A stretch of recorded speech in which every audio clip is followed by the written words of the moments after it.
people they're interviewing. I'm asking this, for example, having at the back of my mind. So the consular officer is asking questions. Can I, as a person who's been interviewed, also ask questions or make inputs, although I have not been asked questions on some issues? Well, you can, if there's something that you think is important about your qualifications, you can bring them to the consular officer's attention. I think what the consular officer is looking for is just honest answers, and to the questions that they pose.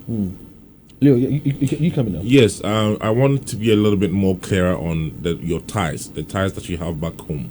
So a young man has his own business, employs about 30 or 40 people in his company, quite successful. He wants to visit for 2 weeks. Comes, goes through all the questionnaire, everything checks out, but they asked him one question: have you traveled as a tourist before? He says no, and then he was refused. This guy is not a burden when he comes to the United States. He does have a credible tie here, running a big business that employs people. So what will make him not come back? But he was still refused. What could be the reason? Well, I cannot say this enough. Every case is individual. It is every person's circumstances are unique. I don't know the situation of your friend, and it could be that there were other factors in their case that I don't, and I can't speculate. What I can say generally is what, as I said, is that if you talk about your situation here in Ghana, and as I said, we talked about ties, your situation. We also do ask other questions, and I'll just mention that, for example, two of the other questions that are probably going to be asked are: have you ever traveled outside Ghana before? And what is the purpose of your travel to the United States? And sometimes there may be someone who answers one question that shows some ties, but their answers to the other questions aren't credible for whatever. And I'm not saying that's the situation in the case you're talking about.